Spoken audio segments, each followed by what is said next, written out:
He's a legendary television journalist who rose to national prominence as a correspondent for CBS News. Bill Kurtis has always had a unique perspective on the major stories of the day, including the one surrounding CBS News editor-in-chief Barry Weiss, when she pulled a planned 60 Minutes investigative segment focusing on allegations of abuse at an El Salvador detention center. Switch to today. You saw what happened with 60 Minutes, and Barry Weiss ends up pulling a piece from 60 Minutes. As you watch that unfold, what were your thoughts? What did you think? What was your reaction? Terrible.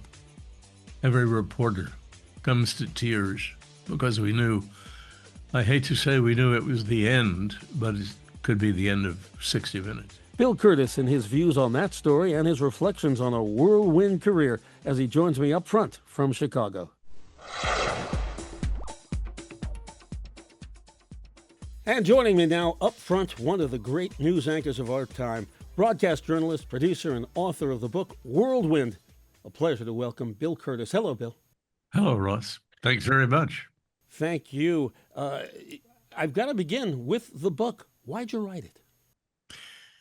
Well, you may know back in 2004, Adam McKay, the movie director, and previous to that, Saturday Night Live writer, asked me to be the title character in Anchorman. Well, as news people, we don't do, movies. So my wife, Donna, and I kind of labored hard on that, but then said, what the heck? Read the script. It was so funny. It was. That we said, well, what could happen? And it's only 17 seconds or something like that. Well, as you know, it blew up.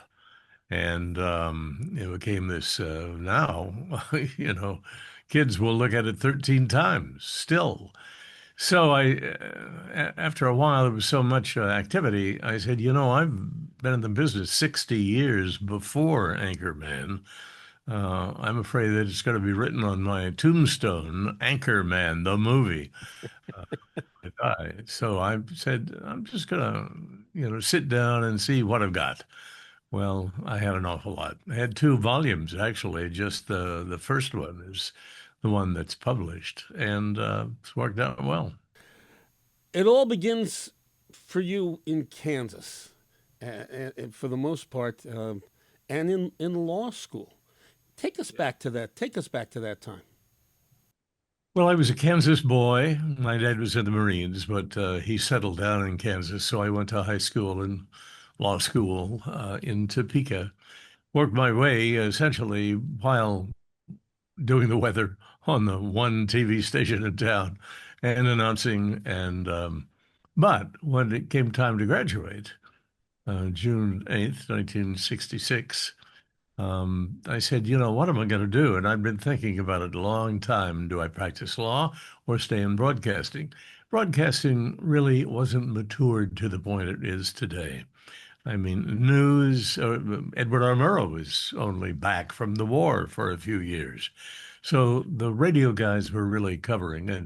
When it came to the civil rights movement and Vietnam, nobody had a manual. So the news people were out just doing what they could. So I said, I'm going to practice law, and I accepted a job at Wichita, a trial firm, and was all set. I was ready to go get I was studying for the bar, and a news director called me and said, hey, I'm going on vacation. Could you fill in for me? Sure, I'll go out, do the 6 o'clock news, 6 to 6:30. General manager comes down and says, we have some high winds. Maybe you should stick around. We took alerts, tornado alerts, very seriously in Kansas, because there's nothing to stop them between the wheat fields and, the city. So I stuck, and 7 o'clock comes around, and we had very well-known, not well-known, but a seasoned cameraman out. He said, I've got a tornado on the ground, southwest edge of the city. Mm-hmm. Spotters on the western edge, and got a few confirmations. But, we all think that it's going to bounce up and, dissipate. So 7 o'clock comes along. I'm standing on camera, and we get a minute into Lost in Space with Jim Forsyth. And general manager said, "We have a confirmation. Give the warning. Give the warning." Our whole lives have been caught up in, well, we'll tell you if it's going to be serious. We have nothing on the ground, et cetera, Hmm. thinking that it would never happen to us. Suddenly I'm looking into the camera and I have the responsibility to save lives. Got to get them into the basement. Have to convince them that what I said next was the real thing, not another warning that everybody takes for granted, then goes back to watching TV. Well, I thought about cussing, crying, shouting. I said, for God's sake, take cover, rather emotionally, and did the trick. And the shelters they go, Hmm. and we know shelters in Kansas. And it took 12 miles to rip open the capital of Kansas, 150,000 people, 17 dead there, but we would have lost an awful lot more. And the people who were watching pour in this their thanks. So I was convinced television can be a force for good. We can make a difference. And quit my job that I hadn't taken yet, um, grabbed my wife and 6-month-old daughter, who rode the tornado out in the basement of the science building. And when they came up, it was like, the crystal raindrops that, are hanging there when a storm goes through. The sky was clear, but or 6 out of 8 buildings on campus were in rubble Oh, on the ground. God. Yeah. So we head out, just like Dorothy did on The Wizard of Oz, from Kansas and a tornado. Um, and I had sent my tape around, and Channel 2, the CBS station in Chicago, picked it up and said, "Okay, can you get here?" As all the TV stations do. And we went with uh, a, a, a Rambler, the old like a U-Haul trailer, and arrive in Chicago, not even seeing the My goodness. lake. And I got a hotel or a motel. Imagine my surprise when I got up in the morning and couldn't see across this body of water. Well, anyway, for the next 4 years, I'll let you get in here. 4 years, it was probably the best under fire experience that any reporter could have had. You Richard, went through it all. Democratic National Convention. yeah, Uh, Richard it, Speck, mass murderer, was the first story I had. But having the law degree, passing the bar, gave me a real advantage. how? Well, I suddenly realized, well, first of all, none of the other reporters, hey, this is a big city. We had 4 newspapers in Chicago, but none of them were lawyers. And I looked at it and I said, this paralyzed the city. It was so terrible. 8 student nurses slaughtered. And so you got to get rid of the trial and change the venue. Okay, that was an easy one. But there were two landmark cases that nobody knows now, but had been handed down, not in the middle, but at the beginning of the trial. The Miranda, ever heard of that? Hmm. And nobody knew actually how to apply it. The cops, they're seeing it for the first time. The judges, they don't know. So we had to ask, well, did Speck get the Miranda rights? The answer was no, but they didn't care. They would hang him on the way from the jail to, if they could, to the trial. And the other is the Sam Shepard case, which was now landmark in disrupting trials because of pretrial publicity. I mean, and the Supreme Court just you know, let them have it. He said, that's a Roman circus down there. Of course we're going to So rewrite. during that time, Bill, you're a reporter or are you anchoring as well? I was a reporter. I came in, and it was my first real television news reporting. Now, I could write and had the law degree, and I had had 10 years in radio, little, jobs here and there. No, where I got most of my experience there, but no TV news hardcore. So I was learning as I was, and I walked in the door and they said, "Well, you have this big trial. You're going to cover it." Richard Speck. Mm. As you point out, then you have the King riots and the fires are burning Chicago and 100 other cities around the country.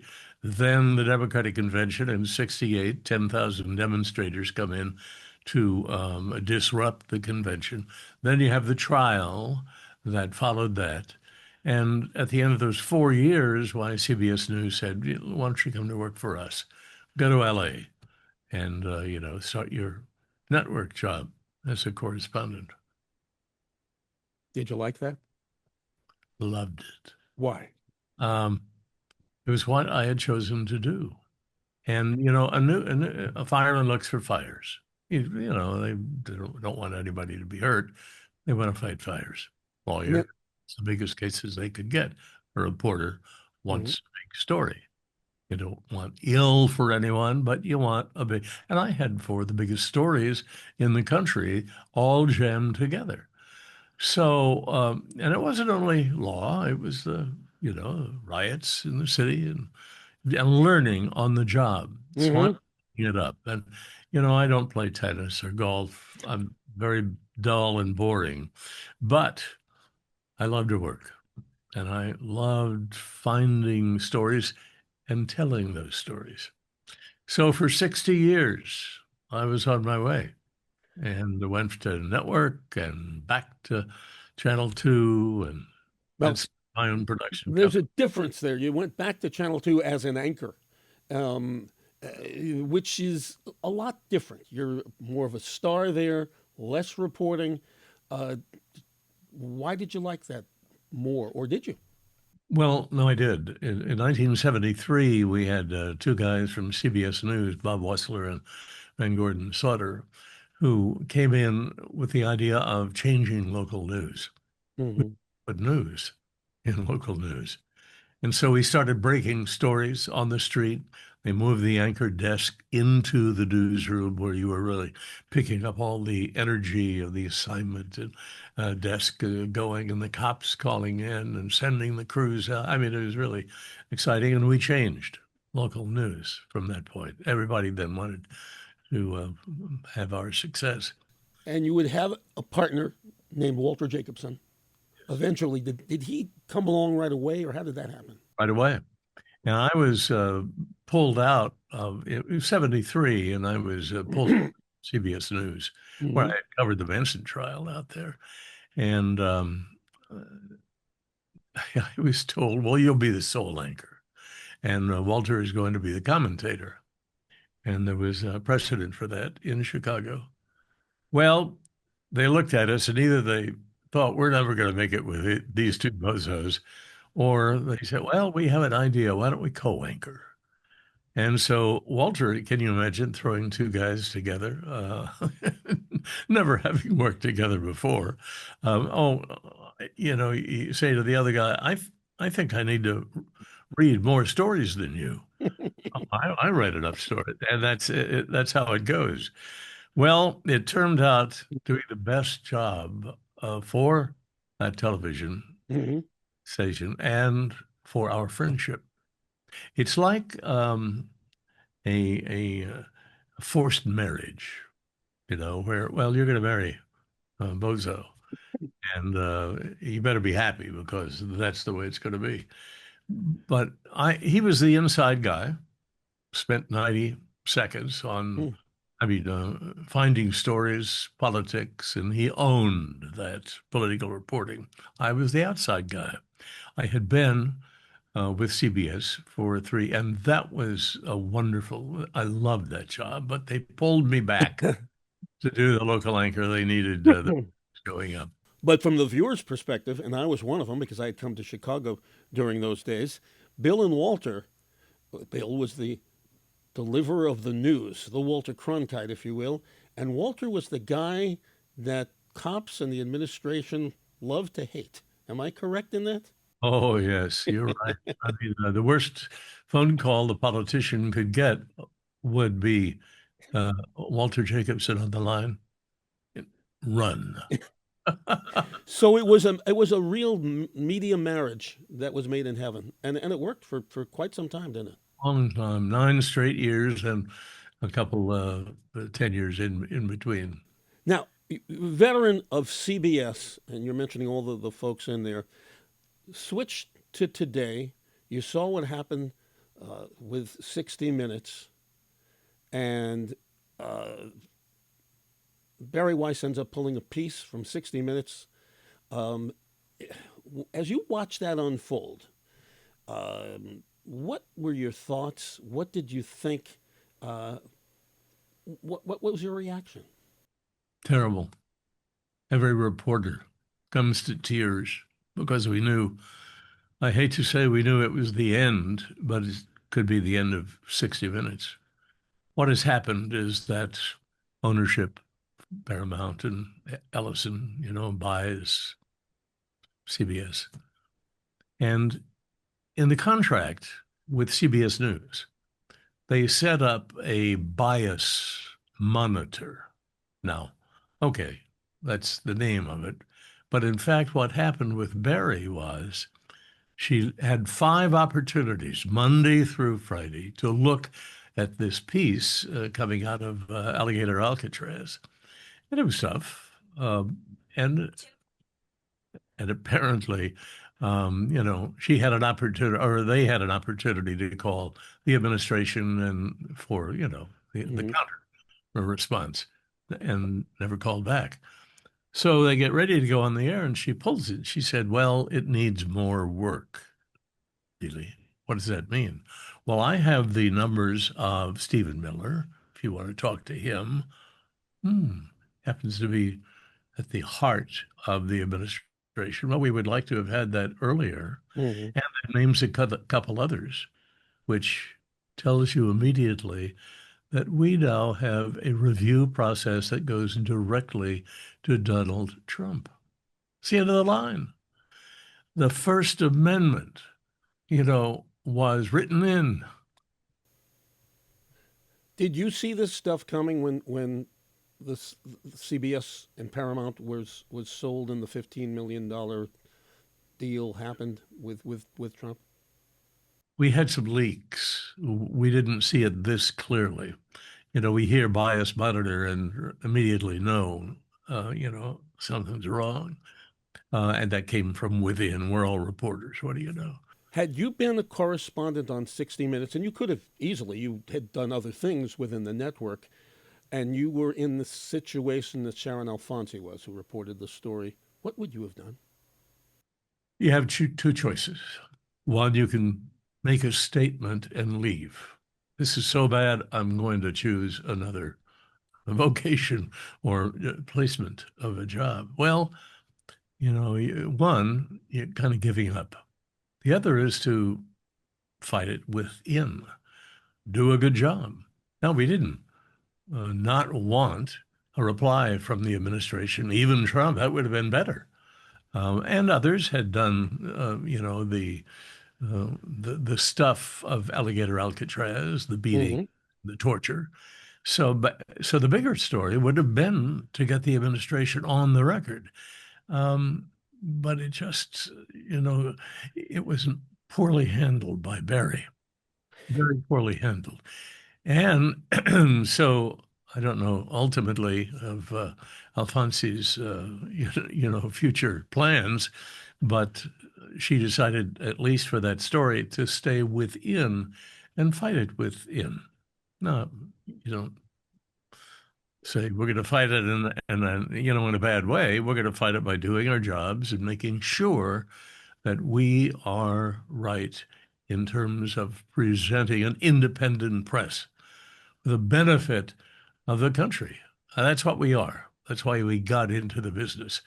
I was going to say, they wrote into the First Amendment well after the Constitution was written, something that appealed to Thomas Jefferson. He said, politicians don't like the media. I'm not the media, but the press. I don't. But if I had to have a country without a press, it doesn't work. Information, we are the watchdogs.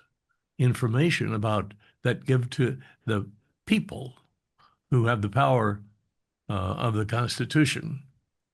Where do they get their information? It's got to be the press. So we're going to write that in, freedom of the press. Mhm. We have a contract. That's what we do. I mean, we would be. On the entertainment side, Jimmy Kimmel, same thread, really. Um, Censorship.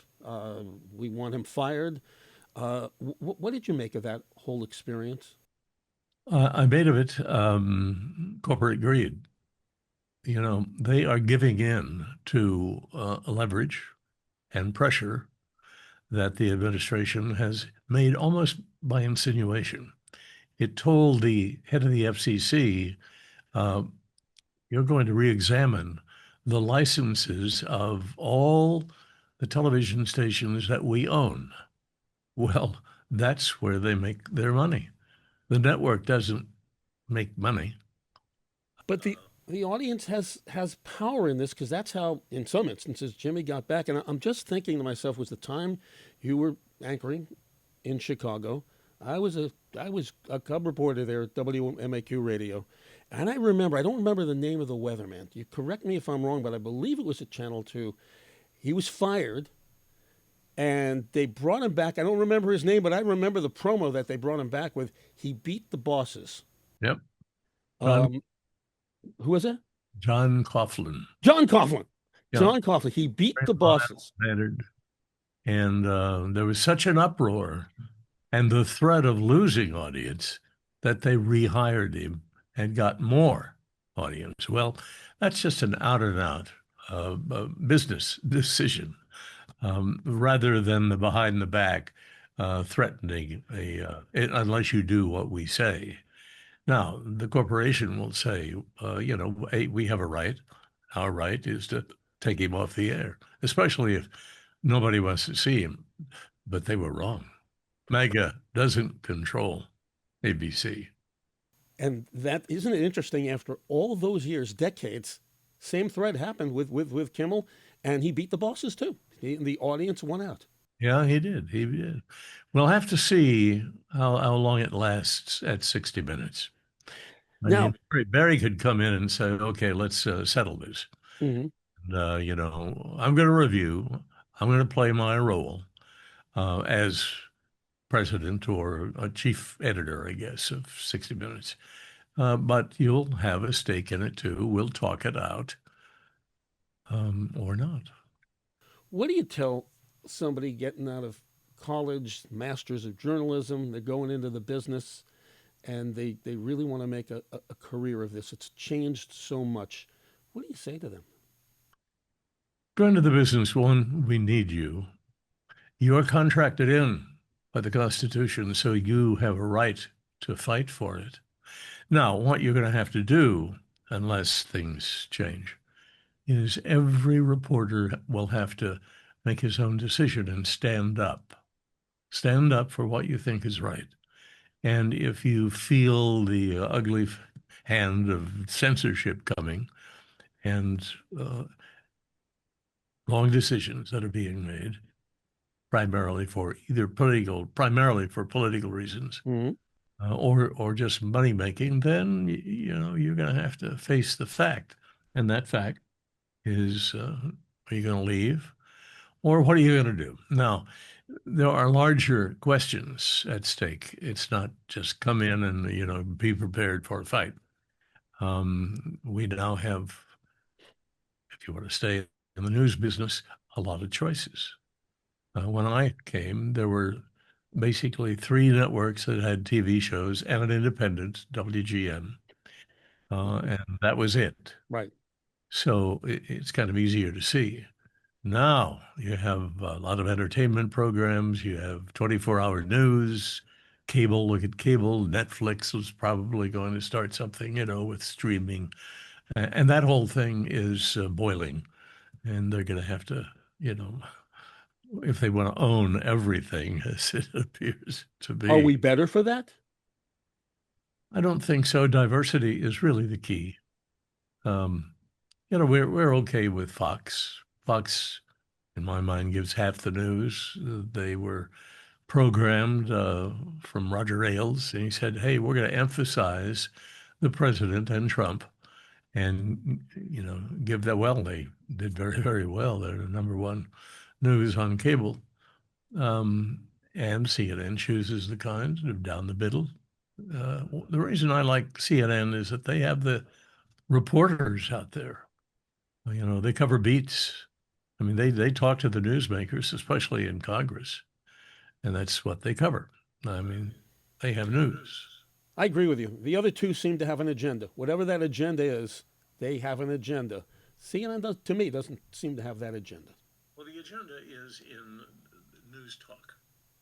You have to fill 24 hours a day, and you fill it by, and CNN does this too, the experts that you have for a roundtable. Mm-hmm. You discuss well, you're not discussing facts. Probably don't have facts 24 hours a day. But you'll have a judge. Saw a general this morning, and he gave a wonderful report on the Ukraine and the possible truce there and ceasefire. And you understand it more because you're getting the information of the background. And where would you put it anyway? Probably nowhere. But look at the podcasts. We have Netflix getting into podcasts. I mean, Yeah. that they're entering the fray. That has, I mean, there are something like 50 million. That was a couple of years ago, which challenged me. Well, wait a minute. What are we talking on right here? But a podcast. If you had it to do over, would you have stuck with law? Much more steady, much more predictable. Would you have stuck with the law? I would have been a good trial lawyer. Do you regret not doing that? No, no, not at all. As a matter of fact, I haven't had 2 seconds to regret it. To look around and say, geez, I wish I were practicing law. Look, I covered Speck, Charles Manson, Angela Davis, the conspiracy trial, major broadcasts. I walked in the first day as a junior correspondent at the West Coast Bureau in LA. And they said, well, our two senior guys are just sick of sitting in a trial for 10 months. Bill Stout had covered Sirhan, and so you're the new guy, and you happen to be a lawyer, so we're going to cover the trial. We weren't expecting much. You got a crazy story, but Bugliosi, the prosecutor, was going to really unveil it in detail. So I went to the first there in the Hall of Justice first and sat with 12 reporters. 3,000 members of the press covered the O.J. Simpson trial. So I nobody remember. expecting a lot. Well, we didn't have satellite trucks. We didn't have satellites up. Right. We had them up, but not refined to today. So I'm sitting there for the first witness, and the first witness was Linda Kasabian, beautiful young hippie girl. Came in with braids that came down, parted her face, and fell over her breasts. She was dressed in a little flower dress, exactly the kind that you would imagine as a hippie. And she starts in. And Bugliosi didn't have to do much except what happened. And she tells this story of, 4 people from the Manson, from a family who come up to Cielo Drive, climb through the back window Mm-hmm. of of the Sharon Tate house, walk past Sharon Tate's bedroom, who was 8 months pregnant. She was sitting in there knitting something for the baby. They go into the living room. And to make a long story short, they tie people up and disable them, uh, stab Sharon Tate 25 times, and kill the other with a knife primarily, and When, then dip the blood right on the walls, trying to make it look like the Black Panthers did it. Well, that that wasn't all in the first. She was on the stand for 12 days. Jeez. And suddenly I'm doing the Cronkite show, and they said, look, we planned on covering this for a day, but we can't let it go now. We're kind of in the middle of America's horror story. Yeah. It have to go to the end. And so I was on the air 12 straight days, which was crazy for a young junior reporter at the Bureau. So that was a big break.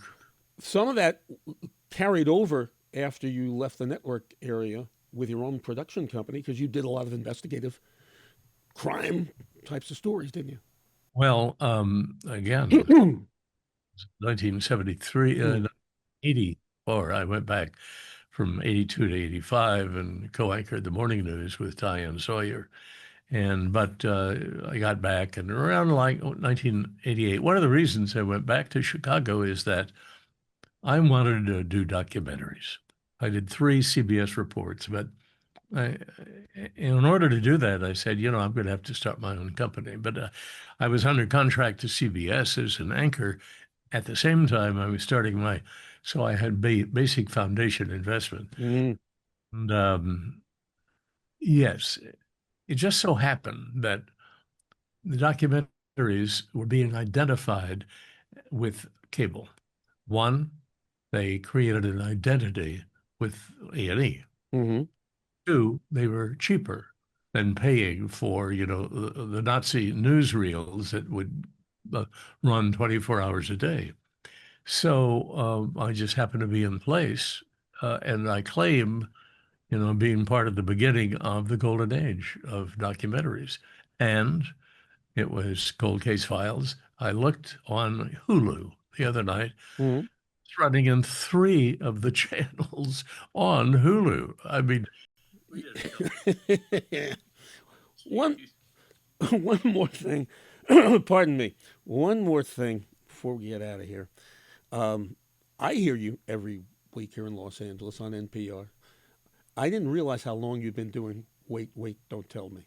How did that happen? How did you end up as part of that quiz show? Siegel said, "You know, you've been doing this for 12 years." 12 years, it went so fast. It's a radio show, half hour long. Wait, wait, don't tell me. Peter's the star. And I was retired when I did it. I haven't gotten a lot of criticism because it's so good. It People, it is. and it's based basically on news. So I'm the straight man. I'm not a stand-up comic like our panelists. But Peter, asked me to fill in for our regular guy who is retiring.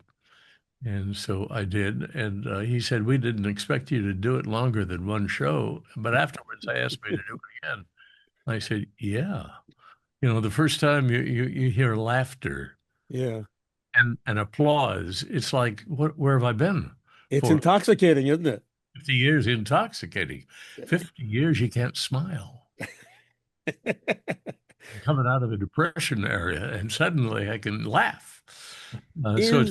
Go ahead. Go ahead. No, it's okay. I was going to say, is there something you want to do that you haven't? There's not much that I haven't done.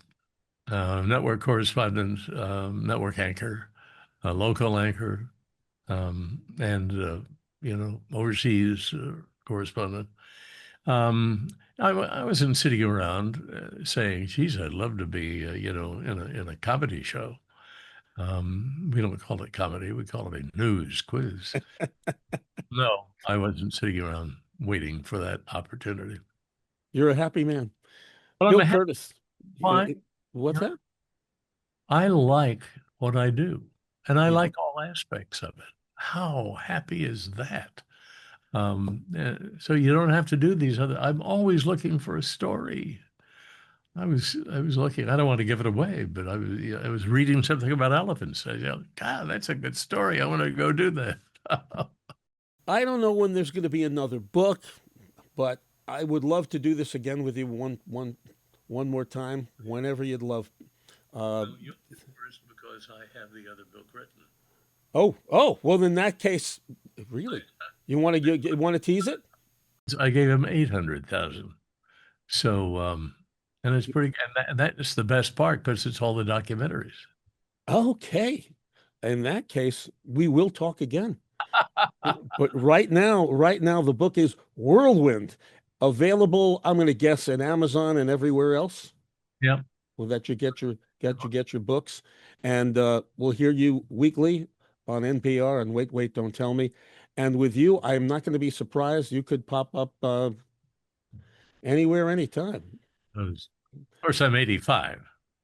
It's still going. Then So, there's that. Then there's that. But whatever you do, I look forward to talking with you again. I wish you the best of continued success, and thank you for joining us on Upfront. Really appreciate it, though. you did a good job. It's Thank fun. you. I appreciate it. Bill Kurtis, Whirlwind. Thank you, Bill.